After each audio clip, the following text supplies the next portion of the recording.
Welcome back to the vlog. We're going to be over at Capital Casino playing in the 1-3 game. And I know a lot of you find that our 1-3 game here at Capital plays much, much bigger.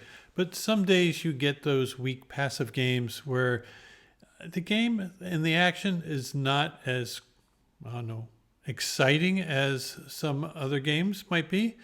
But they're a great opportunity to make money because I find that weak passive games are the easiest of all the type of games to beat. The only issue I have with them is that sometimes they're really, really boring because you don't get in a lot of exciting spots. But what you do end up getting is a lot of free money. Well, I'll just show you how to attack and prosper in weak passive games. And for all you Zeus lovers out there, he does watch the vlog and he does give tips and feedback. Hopefully he doesn't give too much feedback because that means I really screwed up. But yes, he is an avid vlog watcher. When you're at a table where there's a lot of limpers coming in for the minimum, it's a good opportunity to steal some blinds. Already today I stole a few, and here I'm on the button with Queen Jack offsuit. Not a premium hand at all, but after several limpers come into the pot, it's a green light to just try to steal the blinds. So I make it $25, just hoping to take down the dead money that's out there. I've been doing this a lot so far, so there was a defender from the small blind. The fact that he's calling from the small blind for $25 makes me think he has some pretty good hand, probably better than mine. But we get a good flop that comes queen high. Of course, if it also came like lower cards, would be an excellent opportunity to continue firing. But here we have top pair, so I'm not going to slow down. He puts in the quick call. Turn card's a blank. There's straight draws and flush draws out there, so we're just going to go ahead and get all his chips in because he has a very short stack. If he happened to be slow playing a monster, it doesn't cost us too much. He does put in the quick call. River card's a blank. We show our queen for the pair of queens, and he flashes that he called us with a 10 of clubs. Well, here they're doing a $10 bomb pot. So I know most bomb pots are at least 5 big blinds, so they're $15. But in these weaker games, they like to do smaller bomb pots, which is fine. I'll give action when I can. Here I have 10-9 offsuit. The flop comes out pretty good. Comes 10-6-5. Not the greatest flop in the world, especially in the bomb pot. It gets checked to a player who's been playing a lot of hands and playing them very weak. Usually you put a little pressure on them. They have a tendency to go away. Everyone has pretty much a short stack, so it's really not too much risk involved. For getting out of line here, I decided to raise with 10-9. Not a great raising hand, but I'm trying to get maybe better 10s to fold, maybe some open-end straights to fold. Flush draws might stick around, but they all decided to start folding, and when it got back to the other player, he started with a stack of about $140. Yeah, he was just maybe stabbing. Maybe he has me beat. I don't know, because he never decided to call. He thought the raise was too big. So he decided to fold, and we went in a small pot. Here we pick up a real hand. We have ace-queen offsuit from under the gun, raised to $15. It's folded around to the player on the button. He is a regular player. Been playing a lot with him lately. He doesn't really qualify as a weak passive player, but we have mixed it up. Flop comes ace-4, 8 with 2 hearts. I leave for 15. He puts in a quick call. At this point, I'm putting him on a ace of some sort. Probably have him out kicked. I could probably just fire here. But occasionally I like to check strong hands in situations where I'm pretty sure my opponent's going to be betting them for me. This is to protect my checking range. So if you get into the habit where you c-bet a high frequency and then you check back on the turn, people are going to start to float you and try to steal that away from you on the turn. And if you occasionally check a strong hand to them and call them down, you're going to get some extra value. So that's what I decided to do. I just decided to check this over to him. I'm pretty sure he's going to bet. Hopefully he's going to bet at least half pot, but he does not. He puts in a small bet of $15. I don't like the sizing for him in this situation. But I don't want to check raise because that'll kind of give away the strength of my hand. Instead, when the 4 of clubs comes on the end, I'm going to go ahead and bet for value. I picked a bad sizing. I picked $50. I really should go more towards the pot size bet because he's going to put me on some sort of missed flush draw. I show him the ace queen. He flashes that he had ace jack, and we end up winning this one, but we left a little value on the table. Again, we're in position with a decent hand here in the cutoff with ace 10 suited. There's a $6 straddle. A couple people limped in for the $6. Gonna put in a raise here. Hopefully take it down. If not, we have a strong hand to fall back on. End up getting 2 callers. So we're going to go 3 ways to this flop with $85 in the center. Flop comes out 9-4-4. Okay, in these type of games, it's kind of a, fit or fold situation for my opponents. So when they both check, I'm assuming that neither one of them has a flush draw, a 4, or a 9, and that a simple continuation bet will get them to fold a large percentage of their hands. That's what happens. $40 in, they both end up folding fairly quickly. In tougher games, they would float you or maybe even check raise you to put you to the test. This is 2 days later. It's a very similar game to that first one. Here I'm in the big blind with King Queen offsuit. There is a $3 limp. A player raises to 21. I defend from the big blind. The other player does end up folding out. So we're going to be heads up headed to this flop. Now most of his raising range are going to be over pairs and big cards, sort of like mine. Flop comes out all little, 7-6-3 with 2 hearts. I check it to him. If he has an overpair, I expect him to bet it. He decides to check it back. So now I'm just putting him on hands like ace queen, ace jack, ace 10. So when the 9 comes, it's a perfect opportunity to represent a hand like that. My range is very heavy in those middling cards. His range is not. I'm planning to bluff the river, and instead we catch a king of hearts.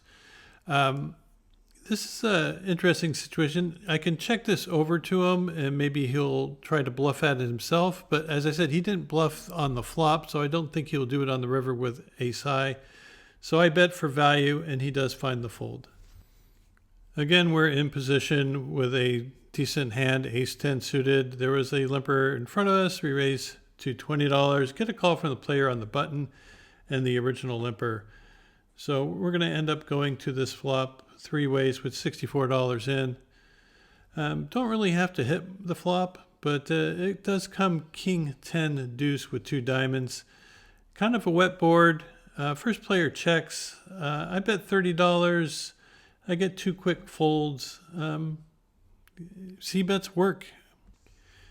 Here I have king 9 suited. Not the greatest of hands, of course, but middle position. I open for 15. End up getting 4 callers from the cutoff, the button, the small blind, and the big blind. So we're going to go 5 ways to this flop with $75 in. Really hoping to flop some sort of flush or flush draw. Instead, we do flop top pair on a very wet board. It comes 9-8-4 with a 9-8 of clubs. So lots of straight draws, flush draws are possible. The only real 2-pair type of hand out there would be a 9-8, and I'm blocking a 9. So my goal here is to try to get it down to 1 player or none. So I decided to go with a larger size C-bet here of $60. Trying to put a lot of pressure on those straight draws and flush draws. They all end up folding, so we win another small one. Well, I find myself in the small blind with a real hand, pocket kings. Player in the low jack opens for a raise to 18. Kind of larger than his normal sizing, so I'm putting him on a decent hand. Being in the small blind, out of position, I'm going to make it $50. I expect that if he had something like aces, kings, even queens, he would re-raise. Some ace kings he might re-raise. Most likely he would be calling with hands like ace queen suited, ace jack suited. Medium pairs, say jacks on down to maybe 7s or 6s. There could be a few suited connectors in there, but not many. Flop comes out 5-5-4 with 2 spades. Well, this is an excellent flop for my hand. Small pair, no ace on board. None of the pairs should be hitting his range. I think his medium-sized pairs are bigger than that. So unless he has a hand like ace 5 suited, or maybe a 5-6 suited once in a while, I think this completely misses him. So I'm going to go for a $40 bet. He puts in a very quick call. Instantly, I'm thinking that hands that call this quick are usually overpairs, usually small overpairs, something that they can't fold, but there's no way they're going to be raising with type of hands, and flush draws, something that they can't fold and there's no way they're going to be raising with unless they have some fold equity, which I don't think they believe they have. So I'm thinking that he has medium-sized pair or flush draw. Turn card comes as a queen of diamonds. Excellent card. I might lose some action from those smaller pocket pairs, but I'll definitely gain action from someone with, say, ace queen of spades. I decided to bet 2/3 pot, $120. My opponent now goes into the tank. And when he starts thinking, I'm thinking, well, that must have either helped him or, yeah, that just had to help him, right? Why else would he be thinking so long?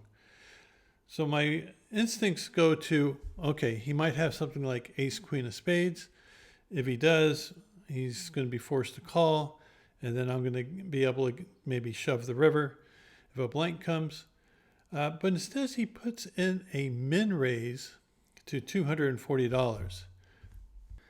Now, to me, this min raise makes absolutely no sense. I cannot think of a single hand I'll be playing this way. If I had ace queen, I said I'll put myself in a calling mode.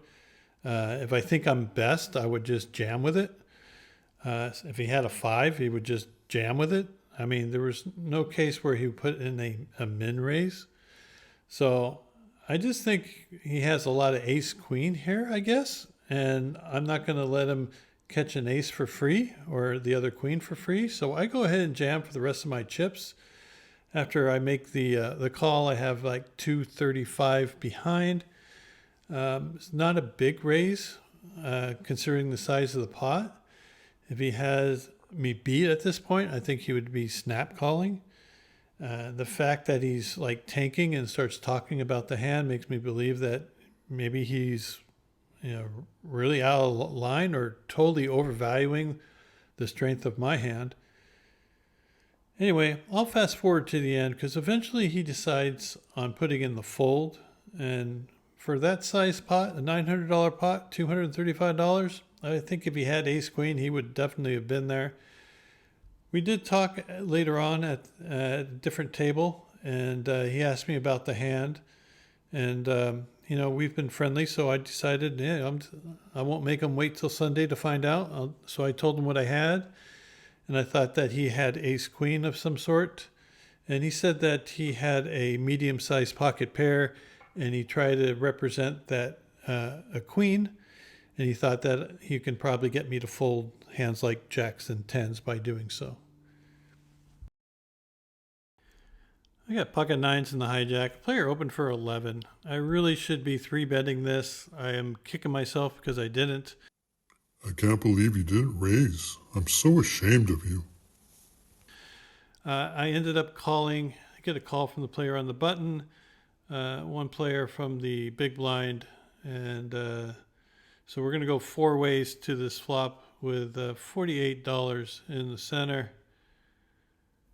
Flop comes out ace 3-4 with 2 hearts. Not a great flop for my nines, but after the first 2 players check, I decided to just take a little stab at this. If the player behind me doesn't have an ace, I can probably get away with it. Of course, this did not work because they all called. Turn card comes as a 3 of spades, pairs the board, brings in a second flush draw. Not a great card for my hand. Of course, I'm going to be checking this if it gets checked to me. But now the player in the big blind decides to lead out small for $30. Kind of an odd bet in my opinion, because if he had a 3, wouldn't he bet bigger to get those flush draws and straight draws out? So I'm thinking he's representing basically a weak ace at this point and trying to get a cheap showdown. And my thought here is I can probably just raise and take it away from him because I could represent a bigger ace. But I have that player behind me, and they decided not to do it because there's a player behind me. I don't know what he has.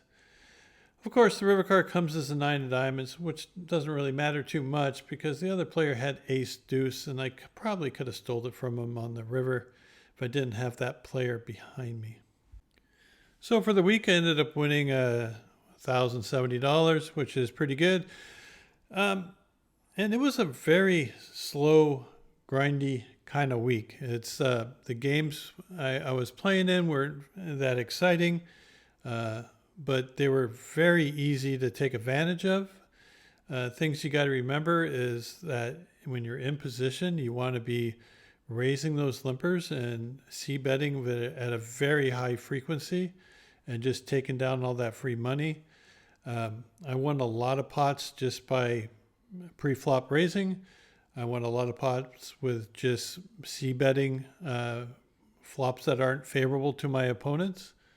All those little hands add up, and I won a lot of money just with those little hands. And then occasionally you get a pair of kings and you win a decent sized pot with those. So we're doing a little bit better than we did last month and the month before. Of course, we haven't put our Superman cape on like Zeus is practicing here. Thanks for watching, guys. Really do appreciate your support. Until next week, good luck at the tables, and we'll see you back here soon.